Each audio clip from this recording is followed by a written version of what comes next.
High, আমি মল্লিকা। আপনাদের সঙ্গে আমার নিজস্ব কিছু অভিজ্ঞতা শেয়ার করার জন্য আজ একটি ছোট্ট ভিডিও। আমি মল্লিকা। তো আমার হাইট ছিল ৫ ফুট। তো আমার ওয়েট হয়ে গেছিল ৮০, প্রায় ৮০, ৭৮। তো এই যে এখান থেকে আমার 56, এই যে একটা জার্নি, রোগা হওয়ার এই যে একটা জার্নি, তো এইটার সামান্য কিছু অভিজ্ঞতা আপনাদের সঙ্গে শেয়ার করতে আজকে এই ভিডিওটি করা। তো আমরা ইউটিউবে অনেক ভিডিও দেখে থাকি যে ৭ দিনে ৭ কেজি ওজন কমে যাবে। ১০ দিনে ১০ কেজি ওজন কমে যাবে। এইসব দেখে আমি নিজের জীবনেও অনেক কিছু প্রয়োগ করেছি। আমি অনেক কিছু সাপ্লিমেন্ট নিয়েছি। আমি ডাক্তারের সঙ্গে কথা বলেছি। অনেক কিছু আমি করেছি। তবে আমার মনে হয় না যে হয়তো হতে পারে কারো ভিডিওতে দেখে যে ৭ দিনে ৭ কেজি কমানো যায় বা ১ মাসে আমি ১০-১৫ কেজি কমিয়ে দিলাম। হয়তো হয়। কিন্তু আমার মনে হয় না এটা লং টাইম কেউ ধরে রাখতে পারে। তো আমার জীবনের ছোট্ট একটি অভিজ্ঞতা আমি আপনাদের সঙ্গে শেয়ার করছি। আমার যখন ওয়েট হয়ে গেছিল প্রায় 80, তো তখন আমার পেটে খুব ব্যথা। তো আমি ডাক্তার দেখাতে গেলাম, আমাদেরই পরিচিত ডাক্তার। তো বেরোলো আমার ফ্যাটি লিভার হয়েছে। Fatty liver last stage. তো ডাক্তারবাবু উনি কি করলেন, রিপোর্টগুলো দেখে ছুঁড়ে ফেলে দিলেন। বললেন যে, তোমার 80 কিলো ওয়েট প্রায়, মানে ৫ ফুট হাইটে। তো তুমি যদি এখন আপাতত ১৫ কিলো ওয়েট কমিয়ে যদি আমার কাছে রিপোর্ট দেখাতে আসতে পারো, তবেই আমি তোমার চিকিৎসা করব বা দেখব। আদার্স নয়। তো তিনি রিপোর্ট সবার সামনে ছুঁড়ে ফেলে দিয়েছিলেন। তারপর আমি বাড়ি আসি। তো আমার পেটে ব্যথা, আমার একটা বাচ্চা আছে। তো আ সেই বাচ্চাটা যখন কাঁদছে যে, "মা খেতে দাও, খাবার বেড়ে দাও।" এই পেটে ব্যথা নিয়ে উঠতে পারিনি।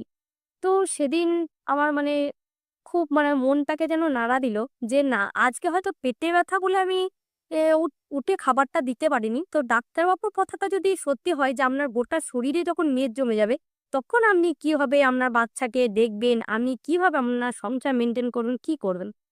তো সেই থেকে আমার একটা জার্নি স্টার্ট হয়। আমার মনে হয় যে এই যে আমাদের সবারই প্রতিজ্ঞা করা দরকার যে আমরা বাঁচবো কদিন আমরা জানি না। তবে যতদিন বাঁচবো আমরা যেন সুস্থ স্বাভাবিকভাবে বাঁচি।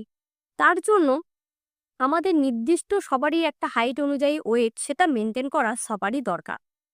তো আমি আমাকে অনেক এই মোটার জন্য অনেক কিছু কথার শিকার হতে হয়েছে, যেটা কেউ বলবে না যে হ্যাঁ, আমি অনেক মোটা, আমাকে এইসব কথার শিকার হতে হয়নি। আমাকেও হয়েছে। কখনো হাসব্যান্ড বলেছে গাড়ির পিছনে চাপলে যে, "বাবারে টায়ারটা বাস্ট হয়ে যাবে।" তো পাড়ার লোক হাতি, ব্যারেল এসব কত কি নামে যে ডেকেছে। তারপরে আমার বাচ্চাই একদিন বলে বসলো, "জামাটা তোমার ঢুকছে না। তুমি যে এত মোটা হয়ে গেছো, তোমার সব জামাই ছিঁড়ে যাবে, আর ঢুকবে না।" তো এগুলো যেন কোথাও খুব লেগেছিল বুকে। তো তারপর থেকে একটা জার্নি আমি স্টার্ট করি। তো এমন দিন গেছে যে ঘরে বিরিয়ানি রান্না করেছি, কিন্তু সেই বিরিয়ানিটা আমি চেখে দেখিনি। কেন চেখে দেখিনি? কারণ আমি যদি একটু চেখে দেখতাম না, আমার আত্মা কিন্তু তখন টানতো যে, "আজকের দিনটা? ঠিক আছে, আজকের দিনটা খেয়ে নিই। আজকের দিনটা খাবো, কাল থেকে আমি ডায়েট করব।" এরকম করে আমিও আমার জীবনে ১৫টা বছর পার করেছি যে, আজকের দিনটা আমি খেয়ে নিই, আমি কাল থেকে ডায়েট করব। কিন্তু না, যখন আমার বাচ্চার কথা মাথায় এলো আর যখন আমার রোগ ধরা পড়ল, তখন আমার এখানেই আমি থামলাম যে, না, এবার আমাকে শুরু করতে হবে। তো এই জার্নি আমি শুরু করি। আমি ৭ দিনে ৭ টা স্টেপ আমি অনুসরণ করেছি। আমি কোনো ডাক্তার বা নার্স নই। আমি আমার জীবনের সামান্য একটু অভিজ্ঞতা শুধু আপনাদের সঙ্গে শেয়ার করছি। তো ১ম দিন যখন দুপুরবেলায় আমি ১ থালা ভাত খেতে বসতাম, তো ১ম দিন আমি স্টার্ট করলাম সেই ভাতটা, ১ থালা ভাতের জায়গায় আমি ১ কাপ ভাত আরম্ভ করলাম। আর রাত্রে বেলায় ৪ টে রুটির বদলে আমি ১ টা রুটি। ঠিক আছে? আর রাত্রের খাবারটা আমি সবসময় এতদিন যে মেইনটেইন করে এসেছি, একদম ৭ টা আমার কোনোদিন পেরোয়নি। এটা হলো আমার ১ম স্টেপ।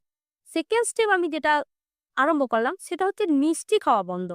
শুধু মিষ্টি খাওয়া বন্ধ নয়, যে খাবারে চিনি দেওয়া থাকে সেই খাবারটা পর্যন্ত বন্ধ। এটা আমি 2nd স্টেপ। 3rd স্টেপ যেটা আমি করলাম, সকালে নিজের একটা রুটিন তৈরি করলাম। যে আমি সকালে উঠে জিরের জল খাবো, লেবুর জল খাবো, যেকোনো যার যেটা যে যেটা ডায়েটে যে যেটা নেবে। হ্যাঁ, তো করব। ১ লিটার আমি এই ১ লিটার গরম জল আমি এই টাইমের মধ্যে খাবো।